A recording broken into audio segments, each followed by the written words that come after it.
Bismillahirrahmanirrahim. Alhamdulillah wa syukrulillah ala ni'matillah. Ashhadu an la ilaha illallah wahdahu la syarika lah. Wa ashhadu anna sayyidana Muhammadan abduhu wa rasuluhu wa la nabiyya ba'dah. Allahumma salli wa sallim wa barik ala sayyidina Muhammadin khairil bariyah wa ala alihi wa sahbihi wa dzurriyyatihi wa man tabi'a hudah, amma ba'd. Yang kita hormati dan kita cintai para habaib, para alim ulama, guru-guru agama, para muhibbin, hadirin hadirat rahimakumullah. Pertama-tama kita haturkan puji syukur kehadirat Allah Subhanahu wa taala atas berbagai macam anugerah, limpahan karunia yang selalu diberikan kepada kita, dan juga berupa inayah dan hidayah sehingga kita pada malam hari ini dapat kembali berkumpul bersama-sama di majelis yang penuh berkah ini.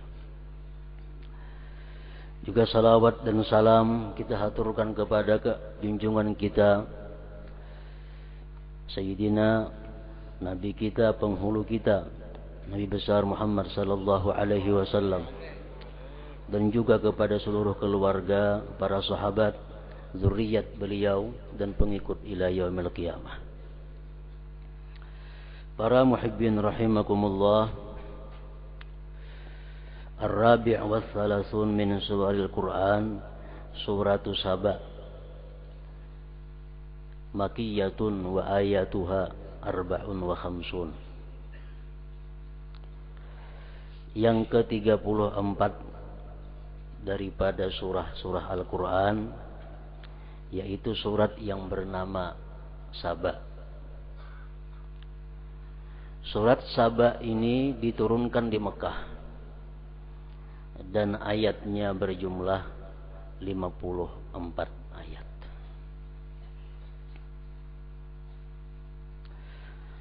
Seorang laki-laki pernah bertanya kepada Rasulullah sallallahu alaihi wasallam, "Ya Rasulullah, wa ma Saba? Ardun aw imra'ah?" Ujar laki-laki itu, "Wahai Rasulullah, apa itu Saba? Apakah itu nama satu tempat, nama satu negeri, satu kampung, atau nama seorang perempuan?" Rasulullah menjawab, "Qala laisa bi ardin wala imra'ah." Saba itu, kata Rasulullah, bukan nama bumi, bukan nama negeri, bukan nama tempat, dan bukan nama perempuan. Walakinnahu rajulun walada 'ashran minal Arab, fatayamana minhum sittatun wa tasha'ama minhum arba'atun. Tetapinya, kata Rasulullah, Saba itu adalah nama seorang laki-laki yang mempunyai anak 10 orang dari bangsa Arab. Dari 10 orang itu, fatayamana minhum sittah, tinggal di negeri Yaman 6 orang. Wa tasha'ama minhum arba'ah, dan tinggal di negeri Syam 4 orang. Dari 10 orang ini beranak pinak sehingga menjadi satu bangsa, menjadi satu kaum yang bernama Saba. Padahal Saba itu asal nama daripada nenek moyangnya, seorang laki-laki yang bernama Saba tadi. Para muhibbin rahimakumullah. Jadi Saba itu adalah satu nama. Sekarang ini merupakan nama daripada bangsa yang berada sebagian di negeri Yaman dan sebagian di negeri Syam atau Suriah. Lalu kenapa surat yang ke-34 ini dinamakan dengan surat Saba? Para ahli tafsir mengatakan karena di dalam surat ini ada menceritakan tentang kaum Saba itu. Sehingga surat ini dinamai dengan surat Saba.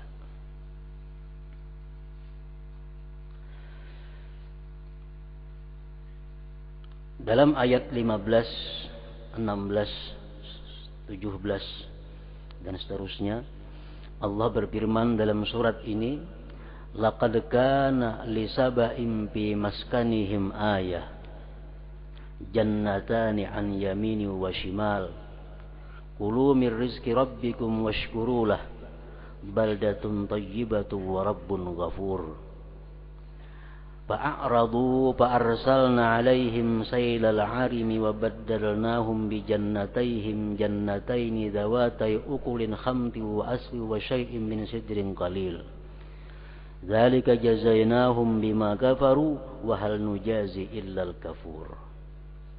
Ini sebab surat ini dinamakan Saba karena ada bercerita tentang kaum Saba tadi. Artinya adalah sungguh itu Saba. Kaum Saba tadi di tempat tinggal mereka itu, di negeri yang mereka tempati itu merupakan tanda kebesaran Allah Subhanahu wa ta'ala. Ada dua kebun di sebelah kanan dan kirinya. Jadi penduduk Saba ini dikelilingi oleh kebun dari berbagai macam buah. Kebun yang subur, kebun yang menghasilkan kekayaan yang melimpah ruah. Allah berfirman, kulu mir rizki rabbikum, silahkan makan rezeki dari Tuhan kamu. Washkuru lahu, dan syukuri bagi Allah Subhanahu wa ta'ala. Baldatun tayyibatun, kampungnya, negerinya Saba itu adalah merupakan baldatun tayyibah, negeri yang bagus. Wa rabbun ghafur, dan Tuhan mengampuni terhadap mereka itu. Dalam beberapa kitab tafsir disebutkan bahwa di kaum Saba itu daripada saking makmurnya kadada tikus. Tikus kadada kutu, kadada lalat, kadada nyamuk, kadada pimpijit, kadada kala, kadada ular. Itu khusus untuk penduduk Saba. Daripada saking hebatnya itu bangsa Saba ini, kalau ada orang lewat di kampung mereka, orang ini bakutu, matian kutunya.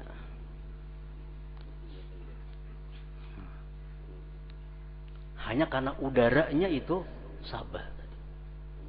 Baldatun tayyibah, negeri yang bagus. Rabbun ghafur, dan Tuhan Maha Pengampun terhadap mereka itu. Kebun-kebun di situ kada perlu dipetik buahnya. Guguran sorangannya. Bukan gugur karena kemasakan, enggak ada.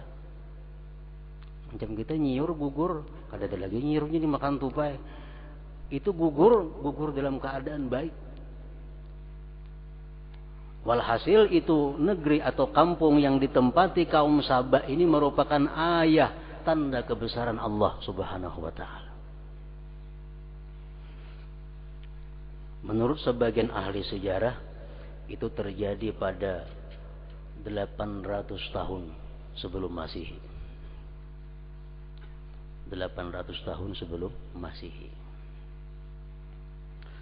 Nah, ini sesuai dengan apa yang difirmankan oleh Allah Subhanahu wa ta'ala di dalam surat Al-A'raf ayat 96, walau anna ahlal qura amanu wattaqaw la fatahna alaihim barakatin minas sama wal ard.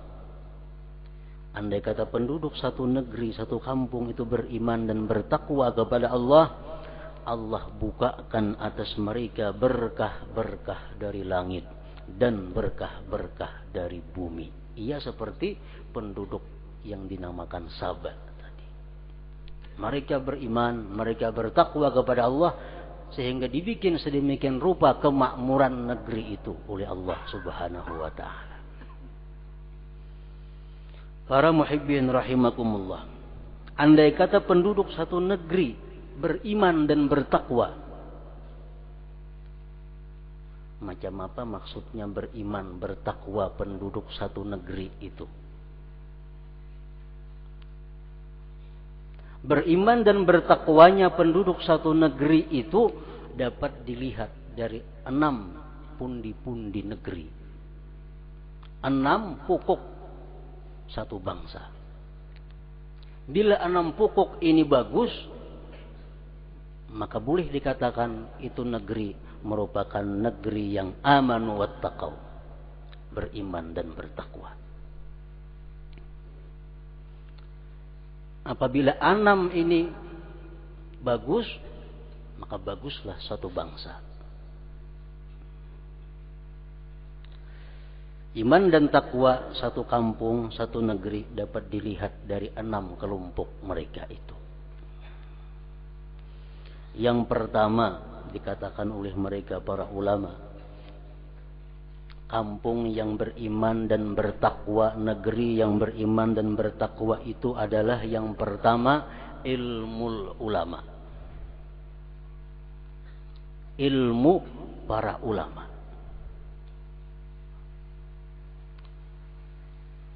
Nah, maksudnya ilmu ulama ini adalah para ulama itu menyampaikan fatwa berdasarkan ilmu.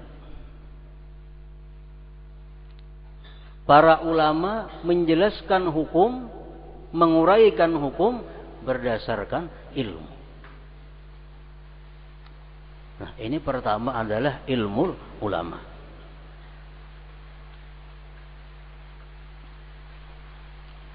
Apabila ulama-ulama itu sudah mengeluarkan fatwa, ulama-ulama sudah mengeluarkan hukum, kada berdasar ilmu, berdasar hawa nafsu, berdasar pendapat seorang, ini satu tanda kehancuran satu negeri. Hukum itu dengan kira-kira. Kenapa? Karena kira-kira. Karena kada punya dasar ilmu. Ada orang bertakon macam ini, bolehlah Tuan Guru. Kira-kira kada boleh. Kira-kira. Kalau ulama macam ini, kada akan ada kampung yang beriman dan bertakwa.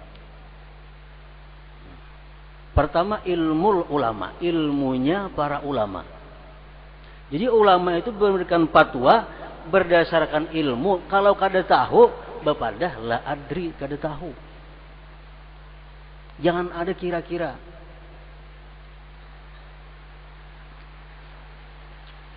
Ilmu ulama.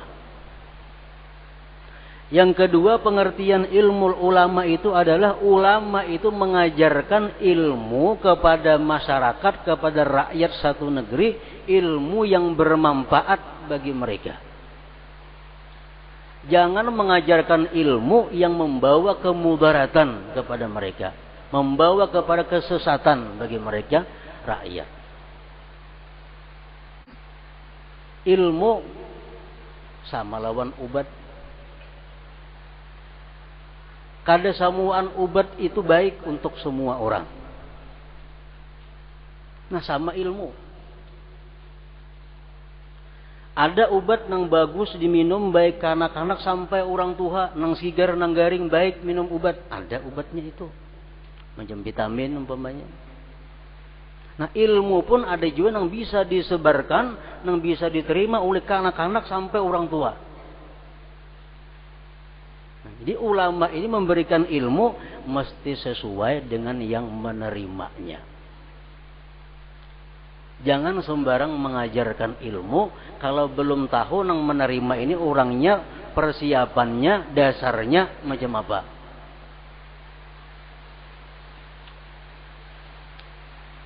Ada ungkapan daripada para ulama dahulu mengatakan man tasawwafa wa tafaqqaha faqad tazandaqa. Barang siapa yang mempunyai tasawuf tapi tidak cukup ilmu fikihnya, itu bisa mengakibatkan zindik seseorang. Padahal ilmu tasawuf ilmu yang baik, ilmu nang kada salah.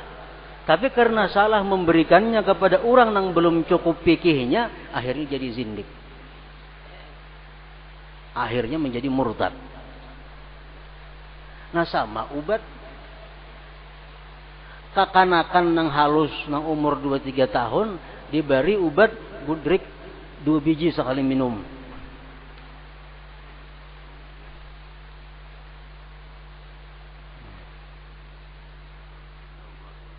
Ketinggian memberi dosis.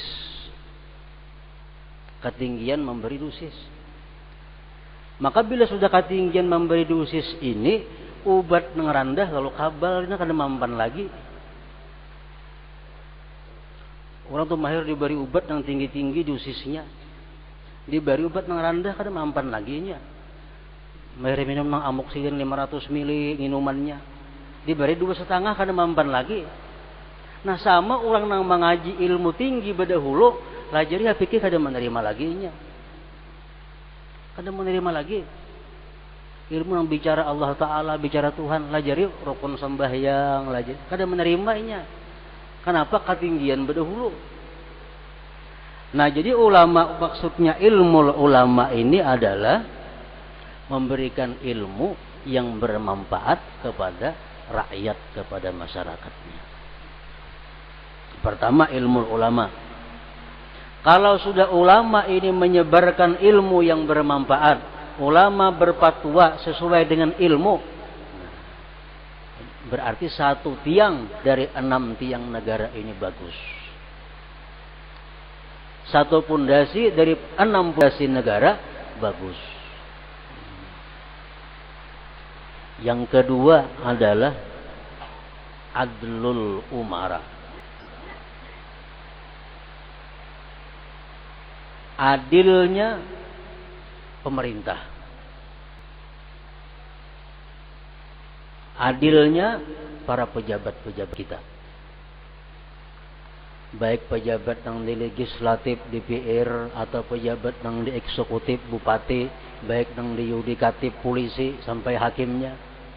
Adlul umara adil. Pengertian adil secara umum adalah mengutamakan kepentingan masyarakat, mengutamakan kepentingan rakyat daripada kepentingan pribadi. Secara umum arti adil itu. Jadi bila umara-umara ini pikirannya menyejahterakan rakyat, lebih utama daripada menyejahterakan pribadi dan keluarga, ini umara ngarannya adil. Nah kalau demikian, 1 pondasi sudah bagus kita miliki. 1 tiang negeri sudah bagus kita miliki.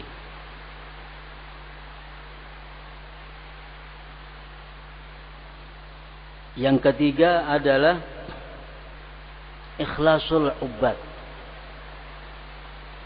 Ikhlasnya orang yang beribadah. Orang jadi imam ikhlas. Nang jadi muazzin ikhlas. Nang tukang ceramah ikhlas. Nang sosial ikhlas. Sosial babari orang ikhlas. Kada bemusim. Ada orang sosial bemusim. Bila musim hendak pilkada lalu sosial, saya kasih tuh amari mahmur duit. Mudahan ikhlas nih tuh. Bila hendak bercalon jadi DPR kasih tuh kamari mahmur duit. Amunnya ikhlas bagus. Amunnya kada ikhlas ini merusak bangsa. Salah satu pondasi bangsa kita rusak. Ikhlasul ubad, ikhlasnya orang yang beribadah. Ikhlas. Yang keempat, amanatut tujar, amanahnya pengusaha, pedagang, amanah, jujur, dipercaya. Menjual beras jangan bercampur. Sabalik beras unus dicampur salitar lawan beras ir, kada kantara kada. Diuplus 20 liter bensin, salitar minyak gas campurannya. Bila macam ini, kada akan termasuk amanu taqaw. Nah, pengusaha yang jujur. Yang kelima, sidqul ajir, benarnya pegawai, benarnya buruh. Kadang-kadang atasan tuh baik, yang di bawahnya menghantam habis-habisan. Bawahannya ini nah, lurah bagus, stafnya ini menghantam bano. Contohnya kayak itu. Nah, sidqul ajir, pegawai nang benar. Yang keenam, iffatun nisa, perempuan-perempuannya sangat menjaga kehormatan dirinya. Bila 6 itu ada di satu negeri, maka negeri ini disebut amanu wattaqaw. Mereka beriman dan bertakwa. Bila negeri itu beriman bertakwa, Allah menjanjikan dengan pasti la patahna. Kita mengaji ilmu nahu tulam tu la patahna, sungguh ujar Tuhan. Pasti kami buka barakatim minas sama wal ar. Barakah daripada langit, hujan yang membawa kemakmuran, bukan hujan yang membawa bala bencana. Barakah dari bumi, keluaran emas, perak, segala macam membawa kepada kemakmuran rakyat. La fatahna alaihim barakatim minas sama. Kadari sulitnya hidup di satu negeri, macam bubuhan Sabah tadi. Asalkan 6 pokok bangsa tadi bagus. Ulamanya, umaranya, orang yang beribadahnya, pengusahanya, pegawainya, perempuannya. Nah, sambungan ayat tadi, fa'aradu fa'arsalna alaihim saydal arim wa baddalnahum bi jannatayhim jannataini dzawatai ukulin khamti wa asli wa syai'in min sidrin qalil. Mereka kaum Saba tadi berpaling dari Allah Subhanahu wa taala. Akhir-akhirnya mereka berpaling dari Allah. Padahal sudah mendapatkan kenikmatan, kemurahan daripada Allah. Mereka berpaling. Sampai dikirim Allah 12 orang nabi mengurus mereka untuk kembali ke jalan Allah. Tetap mereka menentang itu nabi. Akhirnya fa'arsalna alaihim saydal arim, kami kirim ujar Tuhan atas mereka banjir yang besar. Dan kami gantikan 2 kebun yang indah, 2 kebun yang subur tadi, diganti Allah dengan 2 kebun yang menghasilkan buah-buahan yang pahit, pohon-pohon yang tidak ada buahnya, dan sedikit daripada buah sidir, daripada pohon sidir. Dzalika jazainahum bima kafaru, itulah balasan kami dengan sebab mereka ingkar kepada nikmat Allah Subhanahu wa taala. Wa hal nujazi illal kafur, tidak kami balas kecuali hanya orang-orang yang kafir. Banjir besar yang menghancurkan mereka. Firman Allah dalam surat Al-Qasas mengatakan, wa ma kunna muhlikil qura illa wa ahluha zalimun. Kami tidak akan membinasakan satu kampung, kami tidak akan menghancurkan satu negeri kecuali penduduknya berbuat kezaliman. Pencurian, perampokan, penipuan, pemalsuan, korupsi merajalela, pasti Allah akan menurunkan azab yang akan menghancurkan kampung atau negeri itu. Nah, para muhibbin rahimakumullah. Surat Saba sebagaimana surat-surat yang lain memberikan petunjuk arahan kepada kita. Di antaranya firman Allah Subhanahu wa taala, "Ya'lamu ma yaliju fil ardi wa ma yakhruju minha wa ma yanzilu minas sama' wa ma ya'ruju fiha wa huwar rahimul ghafur." Allah mengetahui sesuatu yang masuk di bumi. Berapa orang mati yang ditanam di bumi hari ini Allah tahu. Berapa bibit yang ditanam ke dalam bumi jumlahnya hari ini Allah mengetahui. Wa ma yakhruju minha, dan Allah mengetahui apa yang keluar daripada bumi. Berapa ton batu bara hari ini keluar Allah tahu. Berapa liter minyak yang keluar dari bumi Allah mengetahui. Wa ma yanzilu minas sama, Allah mengetahui sesuatu yang turun dari langit. Wa ma ya'ruju fiha, dan yang naik ke langit. Berapa amal manusia jumlah yang naik ke langit Allah mengetahui. Wa huwar rahimul ghafur, Allah Maha Penyayang, Maha Pengampun. Wa qala alladziina kafaru la ta'tina as-saa'ah, berkata orang-orang kafir, tidak akan terjadi kiamat itu. Qul, katakan wahai Rasul, bala, kiamat itu akan terjadi. Wa rabbi la ta'tiyannakum, kiamat itu pasti akan ada. Kiamat pasti ada. Kiamat sugra, kiamat kecil, kiamat besar pasti ada. Kiamat kecil, kiamat perorangan. Kita mati, kiamat bagi kita ngarannya. Alimil ghaibi, Allah tahu dengan yang gaib.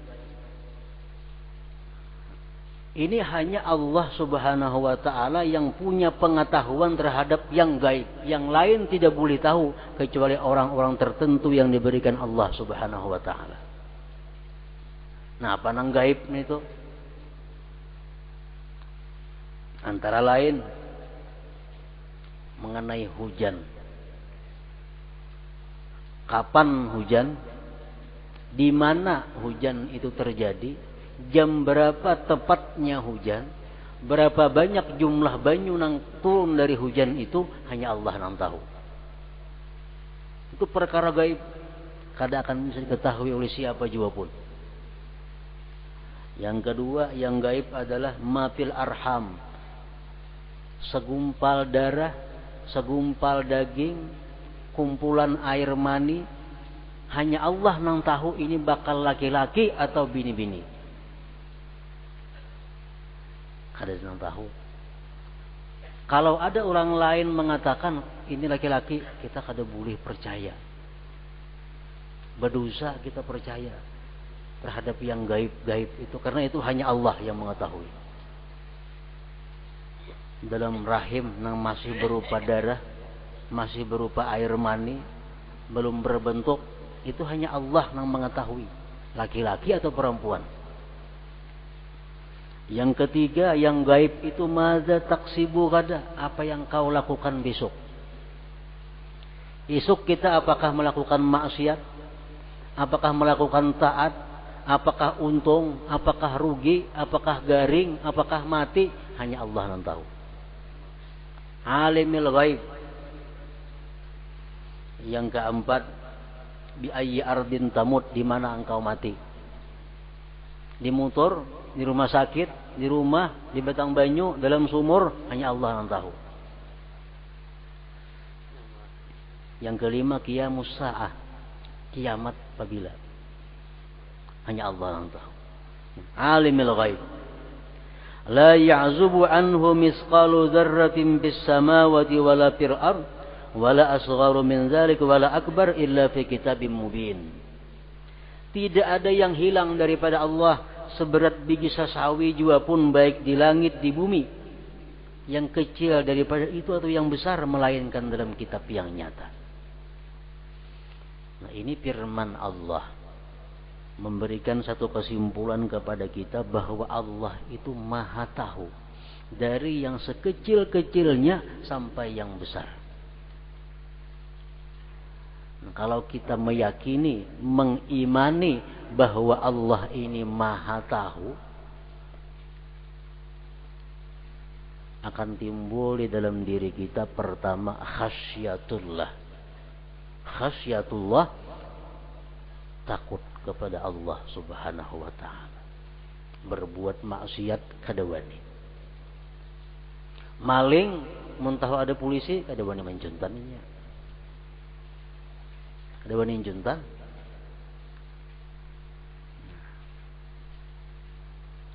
Kalau kita yakin, mengetahui, mengimani bahwa Allah itu mengetahui gerak-gerik kita, Allah mencatat semua yang kita lakukan, Allah akan membalas apa yang kita lakukan, timbul dalam diri kita khasyatullah, takut kepada Allah Subhanahu wa ta'ala, berbuat maksiat. Takut kepada Allah, bepandir nang kada kakaruan. Takut melangkahkan kaki kepada hal-hal nang kada kakaruannya.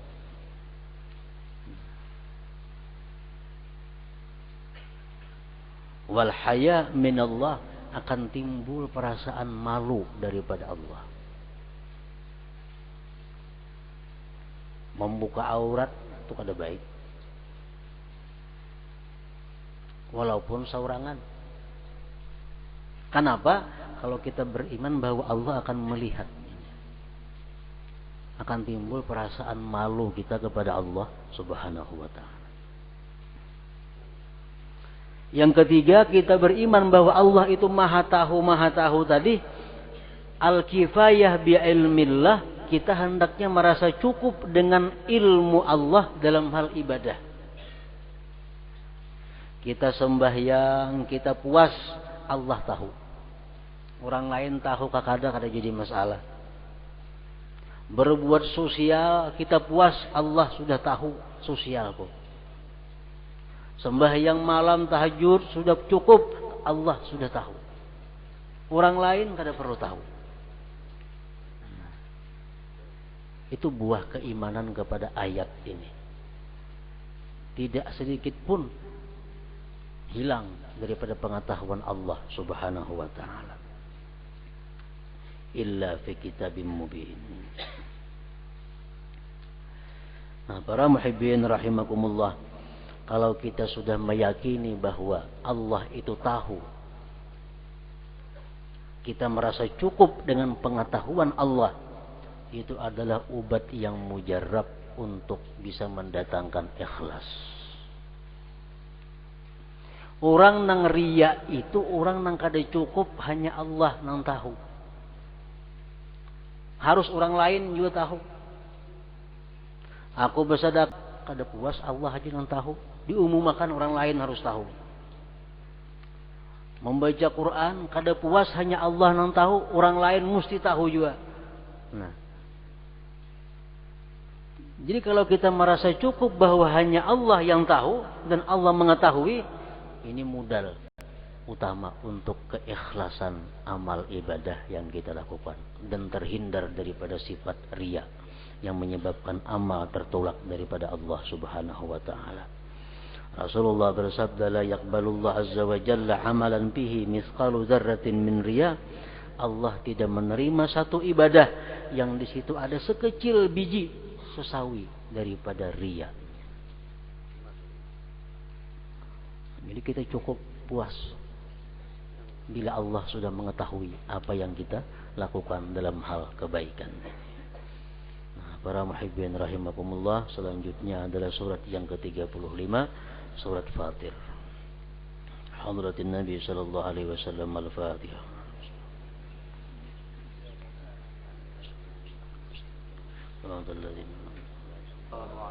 فيا أيها الراجون منه شفاعة صلوا عليه وسلموا تسليما.